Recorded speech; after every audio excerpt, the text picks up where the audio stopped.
Welcome to your deep dive. Today we're tackling disruption. You know, those companies that come in and just like totally shake everything up and Yeah, change how we think about, well, everything. right. We're going deep with this 2019 KPMG report on, get this, disruptive companies and their business models. Really interesting stuff. Yeah, it's amazing how much impact these companies still have, even years later. This report, it's like their playbook is even more relevant now than it was back then. Isn't that something? And get this, right off the bat, they say that e-commerce platforms, so like all that online shopping we do, and social networks, those are the top two most disruptive business models. Well, duh. Right. I mean, we basically live on our phones these days, ordering Right. everything. I know.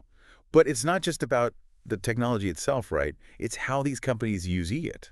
They've reshaped entire industries, like completely changed the game. Totally. So the report names Amazon, Apple, and Alibaba as like the top three most disruptive companies.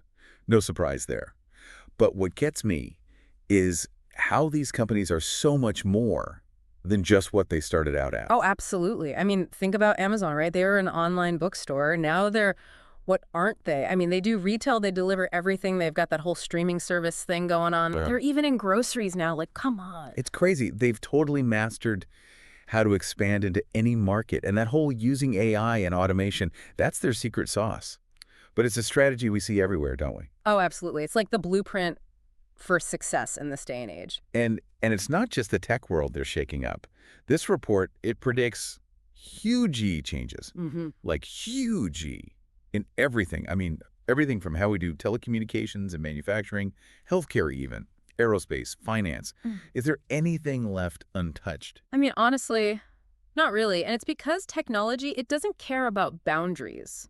These lines between industries, they're blurring more and more every day. Look at Tesla. Ooh, good example. They're not just making cars, they're pushing the limits on electric vehicle technology, sustainable energy. They're like a tech company, A&D, a car company, all in one. Exactly. It's kind of mind-blowing when you think about it. It makes you wonder, how can other businesses, or even just people like us, adapt to this kind of constant change? Right. What can we learn from these giants? I mean, they're crushing it. Well, that is the million-dollar question, isn't it? And lucky for us, this KPMG report, it actually gives us some answers, some really smart ones. It says it all comes down to constantly evaluating your strategy. Doesn't matter if you're a massive company or just a one-person show. Okay, so what does that mean, evaluating your strategy? What are we actually asking ourselves? Right, right. So it's like, are you flexible enough to adapt, like really adapt to new tech, new markets, everything? And are you open to embracing all this new stuff? Because it's not going away. So it's not enough to just keep up. You got to stay ahead of the game. Exactly. And that takes a certain, I don't know, mindset, wouldn't you say? Oh, absolutely. But before we get too deep into that, let's shift gears a bit. Talk about something I think we all use every single day. Apps. Oh, good one. I love them. Can't live without them. And this report, it's got some really fascinating stuff about how the people at the top, the tech leaders, how they see the whole app landscape. And trust me, it's not all just about social media. Right. Although, you know, that's a big part of it. It is fascinating, though. Their insights are really eye-opening. So this KPMG report, they asked these tech leaders about their favorite apps, you know, the ones they actually love, like can't live without. Right, right. The ones they actually open. Exactly. And then, get this, they asked millennials in tech the same question. Yeah. Figure, okay, we're going to see some big differences here. Generational divide, all that. Exactly. But what did they find? Well, you might be surprised. There were some differences, sure. But there was a lot of overlap, especially when you look at like the top 10. It seems both generations, we recognize true innovation. When we see it, Okay, so spill the tea. Who made the cut? well, no shocker here. Social media apps are still king. Google, Facebook, Instagram, all right up there. But here's where it gets kind of interesting. Remember how we were talking about digital payment platforms? Yeah, they were like the third most disruptive thing, Right. right after e-commerce and all the social media stuff. Exactly. Huge potential, right? But those payment apps, nowhere to be found on the favorites list. So people are using them. We are, But not loving them. yeah. What's that about? Million-dollar question, right? Maybe it's a user experience thing, like the apps just aren't quite there yet, or maybe it's, you know, security. People are still a little iffy about trusting all their money to some app. True. It really makes you wonder, what is the future of digital payments? All right. It seems like there's room for someone to come in and really shake things up. Absolutely. But okay, let's move on to another juicy bit from this report. They also asked these tech leaders and millennials, who are the top innovators, like right now, today?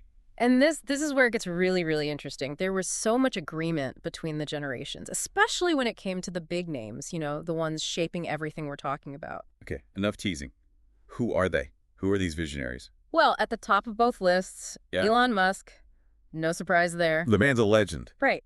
Electric cars that go insanely fast, rockets, talking about going to Mars. I mean, he captures the imagination. And it's clear that both generations were buying what he's selling. Yeah. That vision of the future. Yeah, no argument there. Another big one, Sundar Pichai. He's the CEO of Alphabet, the Google mothership. Oh, yeah, he's like running the world. Pretty much. Which just goes to show how deeply Google is woven into, well, everything we do online. True. What about, did Jack Ma make the list? Oh, absolutely. The founder of Alibaba, he basically revolutionized e-commerce. Yeah. And not just in China, but globally. Just goes to show innovation can come from anywhere. I love that. So, okay, we talk about all these generational divides, but when it comes down to it, we actually agree on who's really changing the world. Seems like it. But for our listener out there, taking all this in the companies, the apps, these amazing leaders, they might be thinking, okay, but what does this all mean for me? Right. How do I actually make sense of all this disruption and not just survive it, but actually thrive in this crazy, constantly changing world? Well, that's the million-dollar question, right? And that's where this KPMG report, it really shines. Because it's not just identifying the trends, it's giving you actual advice on how to deal with them. So what's the secret?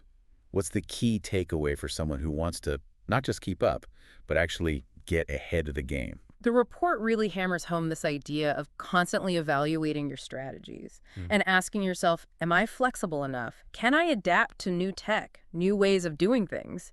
Because the world is not slowing down. So it's all about being agile, open to change, and never stop learning. 100%. When the only constant IS change, adaptability. Yeah. And that thirst for knowledge, those are your superpowers. That's how you thrive. It really is like we're playing a game where the rule book keeps changing, and we've got to figure it out as we go. Right. And you can't just be good at the game, you got to be good at learning new W games. Okay, I like that analogy. Well, speaking of staying ahead, this KPMG report, they left us with one last brain teaser. All right, hit me with it. So we've been talking about these huge companies, right? Amazon, Apple, the big dogs. Yeah, the ones who are already on top. Right, exactly. But they're not just sitting back enjoying the view. They are constantly evolving, pushing boundaries, not afraid to experiment, to completely change what they're doing if they have to. It's like they're the sharks of the business world. Got to keep moving forward, right? Exactly. So the question is, if these giants are always adapting, what does that mean for the rest of us? What do we need to know? What skills do we need to not just survive, but actually thrive in this kind of craziness? It's kind of scary when you put it like that. It's a challenge for sure, but it's also exciting, right? Because it means we can't just rely on what we already know. We got to be constantly learning, growing, evolving. Learn, unlearn, relearn. It's like that old saying. Exactly. We can't be afraid to challenge what we think we know, let go of old ideas that aren't working anymore, embrace the new stuff, even if it's a little uncomfortable sometimes. Be comfortable being uncomfortable. Yes, 100%. It's all about cultivating that mindset of continuous learning, adaptability, maybe even a little bit of, fearlessness. Ooh, I like that. A little fearlessness goes a long way. Right. Because in this crazy world of disruption, the most valuable thing you can have is the ability to evolve, to not just handle change, but to actually thrive on it. So good. And there you have it. Your deep dive into the wild world of disruption. We talked about the companies, the apps, the leaders, and most importantly, what it all means for you. It's been fun. So much fun. And remember, in a world that never stops changing, the only constant is change. Stay curious, stay adaptable, and never ever stop learning. Until next time, keep exploring, keep questioning, and keep diving deep.